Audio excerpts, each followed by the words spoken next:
하나님의 은혜와 평안이 여러분 심령과 삶 가운데 늘 함께 하시기를 기원합니다. 영국의 화가인 지기스문트 괴츠라는 화가가 그린 사람들의 멸시와 거부라는 작품이 있습니다. 이 그림을 보면 중앙에 가시면류관을 쓰고 로프에 묶여 고통 가운데 있는 예수님의 모습이 그려져 있습니다. 그리고 그 주변에는 영국 빅토리아 시대의 각계각층의 사람들의 모습이 담겨져 있습니다. 영국 빅토리아 시대는 어떤 시대입니까? 빅토리아 여왕이 18살의 왕이 되어서 64년 동안 대영 제국을 이끌었던 가장 화려하고 가장 번영했던 시기입니다. 정치, 경제, 사회, 문화, 종교 모든 분야에 있어서 영국이 세계를 주도했던 그런 시대였습니다. 그런데 괴치가 이 그림을 그리면서 고난받으시는 예수님, 그리고 그 주변에 있는 당시 빅토리아 시대의 사람들을 통하여 스스로를 돌아보라는 메시지를 던져주었습니다. 사람들은 예수님, 가까이 계신 예수님에 대하여 특별히 관심이 없습니다. 정치에 대하여, 그리고 잘 먹고 잘 사는 부자가 되는, 돈 많이 버는 경제에 대하여, 그리고 그들의 문화 속에서 서로 어울리고 서로 사랑하고 서로 즐거움을 추구하고 이런 사회, 문화, 그리고 종교, 신앙생활을 한다고 하지만 성경에 대하여 관심이 있고 알고 있다고 하지만 하나님의 진정한 뜻을 찾고 구하는 일에 그렇게 특별한 관심을 갖지 못했다는 것입니다. 예수 그리스도에 대하여 무관심한 사람들의 모습을 그 그림을 통하여 사람들에게 던져주었습니다. 그래서 이 그림이 당시 사람들에게 적지 않은 충격을 주었다는 것입니다. 여러분, 만약 오늘 예배드리는 저와 여러분 한 사람 한 사람이 이 그림 속에 그려진다면, 여러분이 이 그림 속에 고통받으시는 예수님, 십자가 지시는 예수님, 눈물 흘리시는 예수님, 그 주변에 여러분을 그려 넣는다면 여러분은 어떤 모습으로 그려질 것입니까? 여러분이 스스로 그림을 그려 넣는다면 여러분은 어떤 모습으로 그려지기를 원하십니까? 십자가의 복음에 대하여 관심이 있습니다. 나를 향하신 주님의 사랑에 관심이 있습니다. 내가 주님의 발을 붙잡겠습니다. 나를 위하여 피를 흘리시는 주님의 발 앞에 제가 엎드리겠습니다. 여러분, 이러한 영적인 모습으로 여러분이 그림 속에 등장하실 것입니까? 아니면 여전히 내가 관심을 갖고 있는 그 관심사에, 나의 영광에 여러분 붙들려서 그냥 내 모습, 그냥 내 관심으로 여러분 살아가는 모습으로 그려지실 것입니까? 여러분이 관심 갖고 있는 게 무엇입니까? 정말 여러분들의 관심사가 무엇입니까? 여러분이 추구하는 영광은 무엇입니까?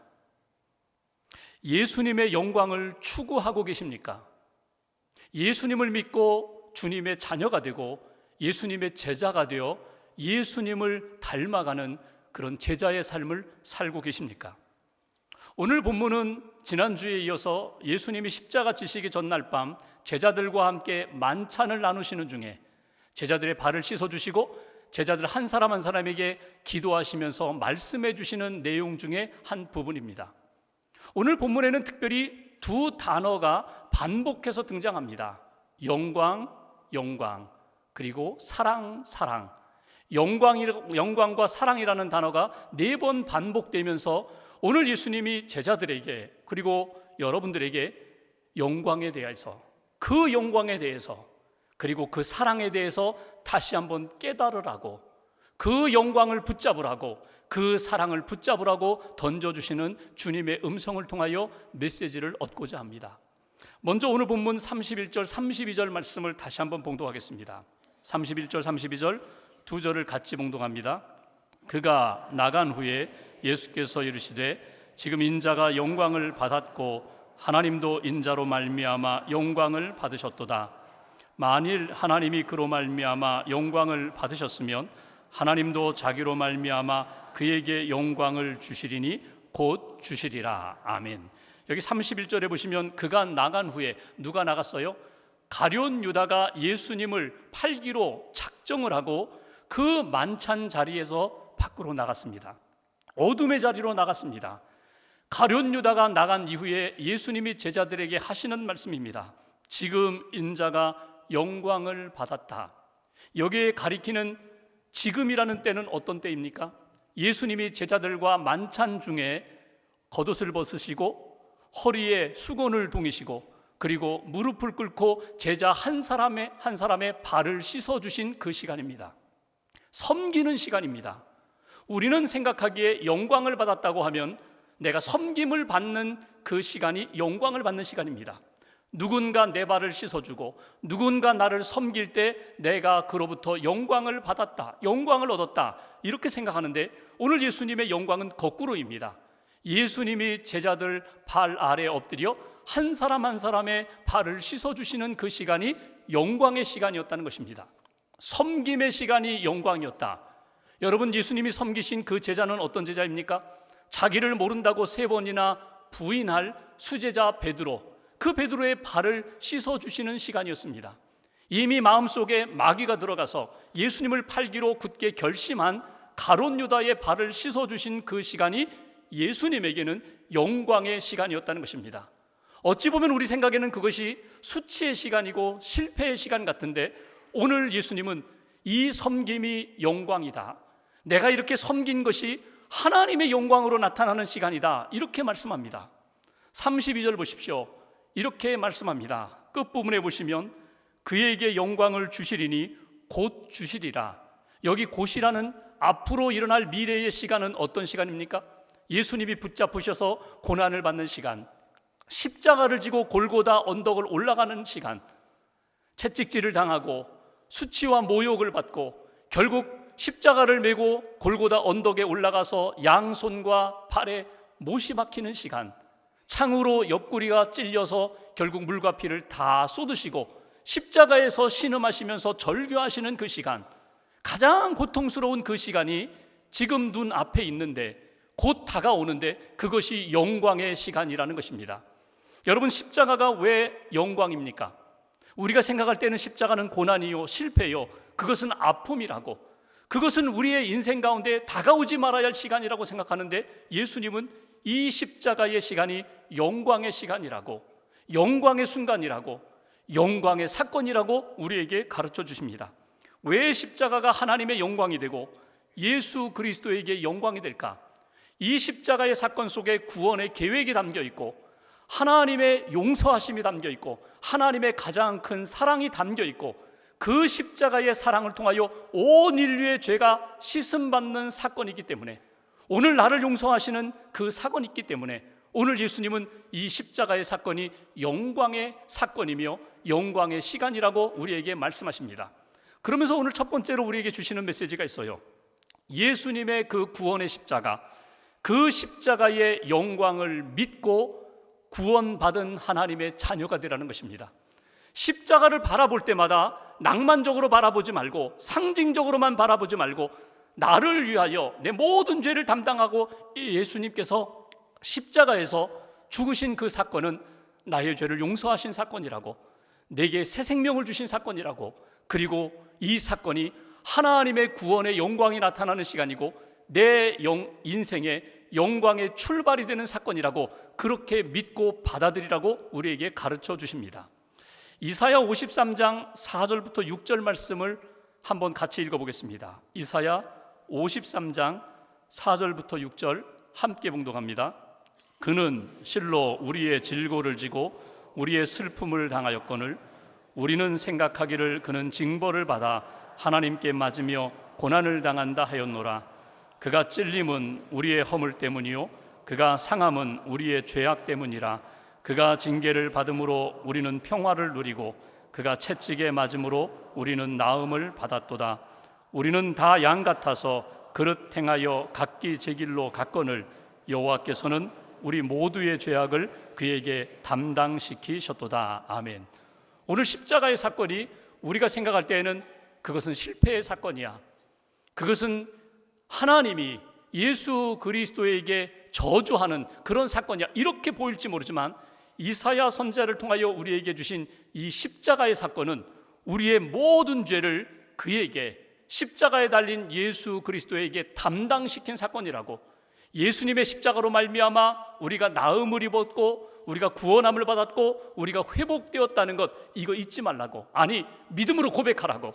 예수님의 십자가를 믿음으로 구원받은 하나님의 자녀가 되라고. 이것이 오늘 예수님이 말씀하신 영광이고 이사야 선지자를 통하여 우리에게 주신 십자가의 영광의 모습이라는 것입니다.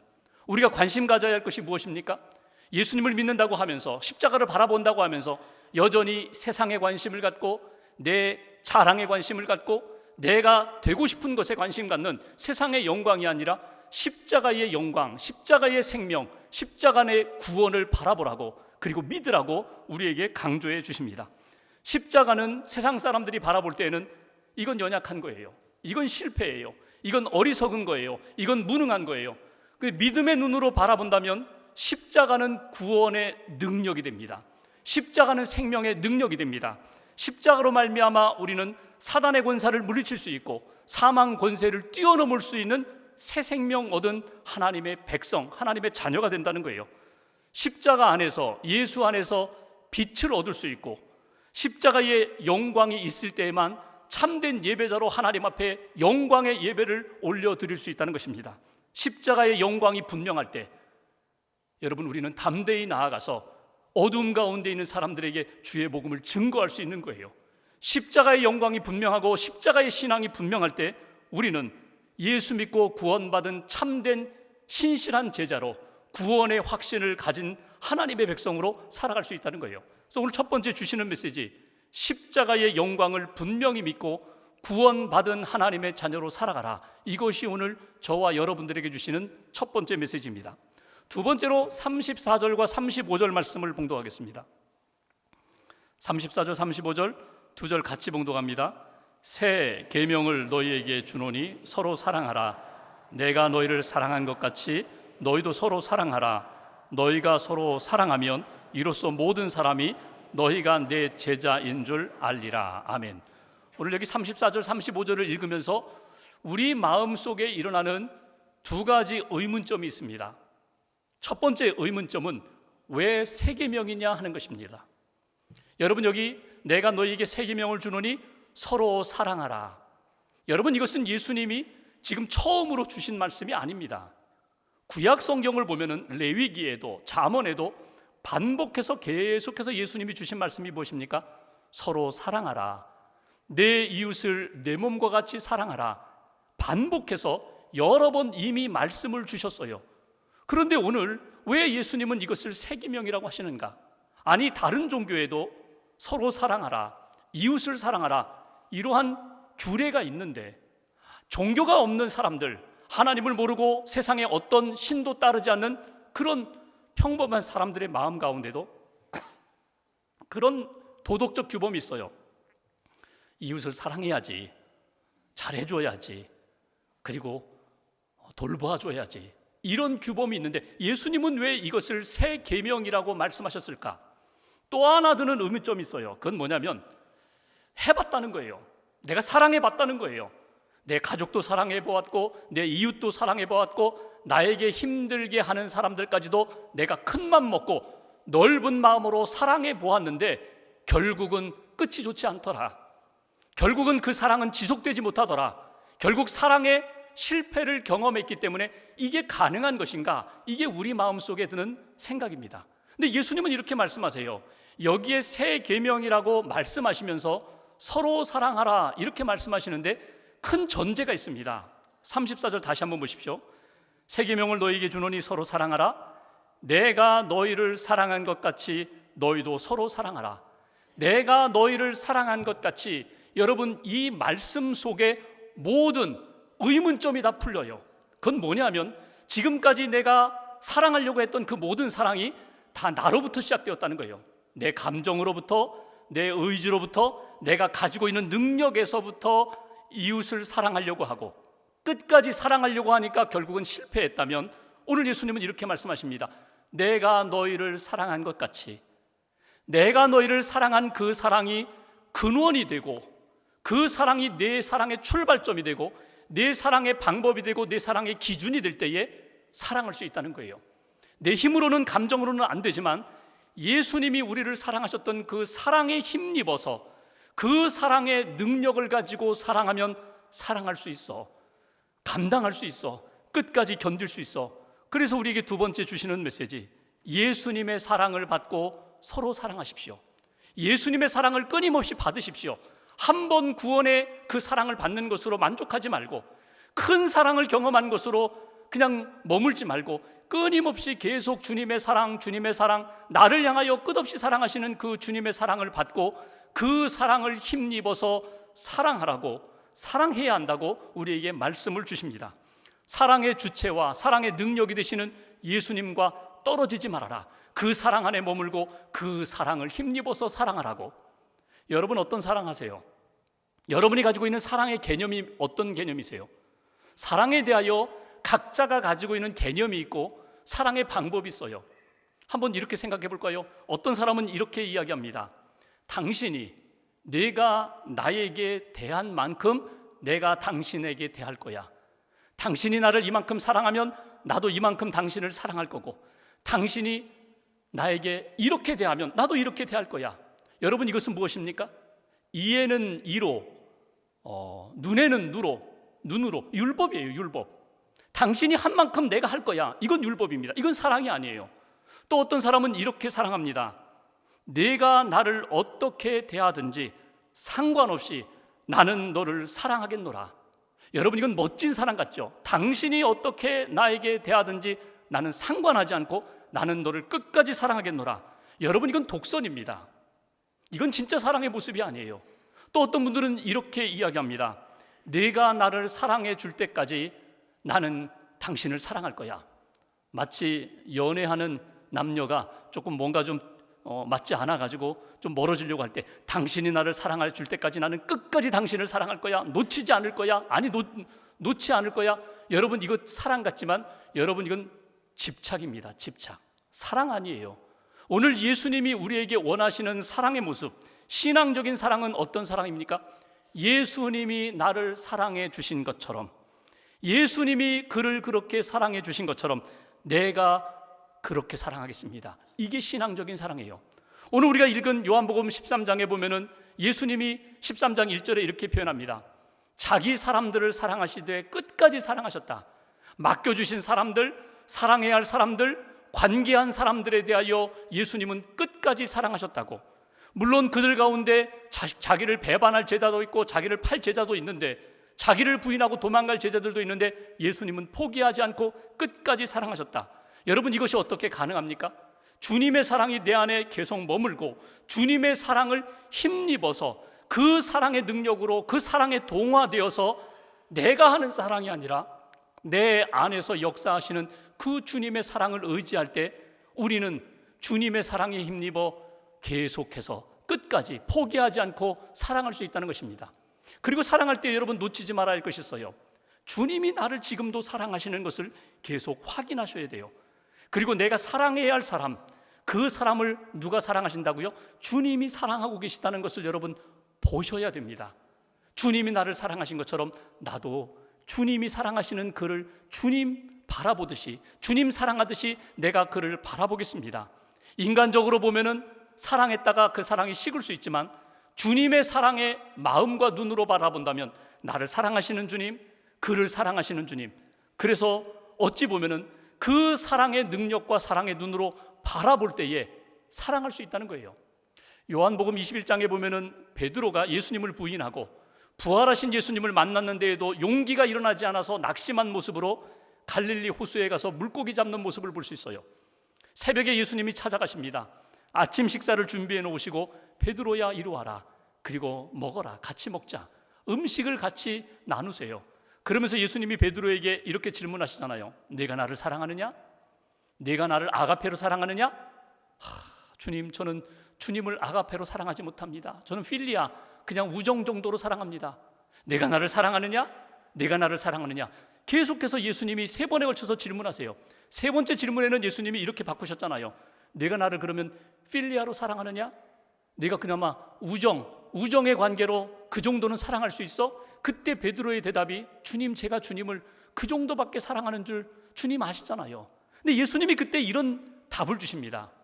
베드로야, 내 양을 먹이라. 내 양을 치라. 여러분, 이 말씀이 어떤 의미로 들려지시나요? 베드로야, 나를 어느 정도 사랑하니? 나를 정말 사랑하니? 그러면 그 사랑으로 내가 너에게 맡겨준 사람들을 사랑해다오. 그 사람들을 바라보면서 나를 보는 것처럼, 그 사람들을 향하여 나를 사랑하는 것처럼 그렇게 바라보고 그렇게 사랑해 줄 수 있겠니? 이게 예수님이 원하시는 사랑이에요.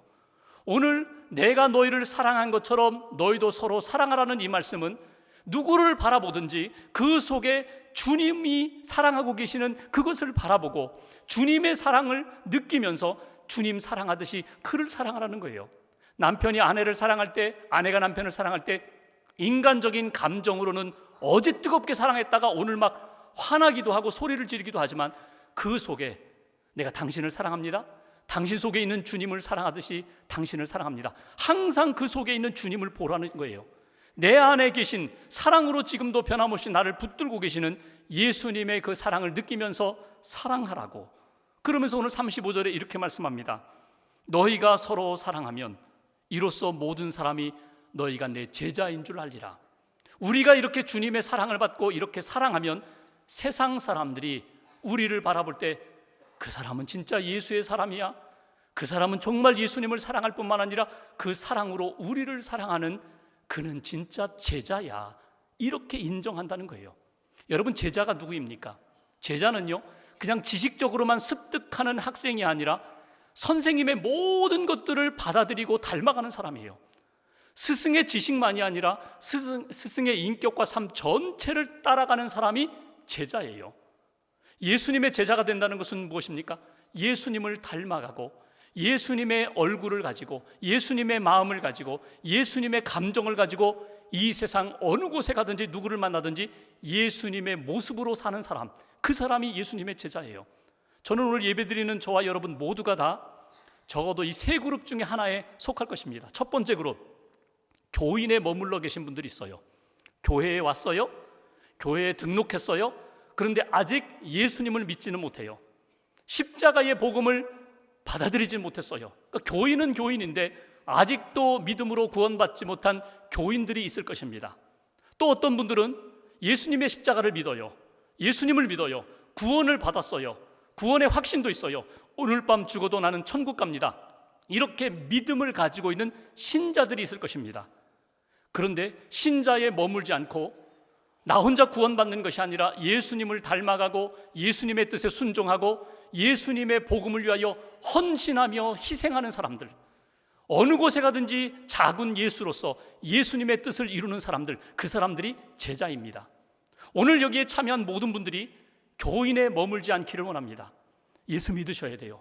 예수 믿고 구원받아 신자가 되셔야 돼요. 신자에 머물지 않고 오늘 예수님이 말씀하셨죠. 너희들이 서로 사랑함으로 내 제자가 되리라.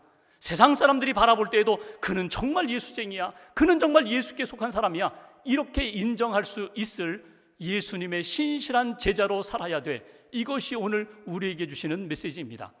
이 땅에서 예수님의 제자로 사랑을 실천하면서 살았던 한 분을 소개합니다.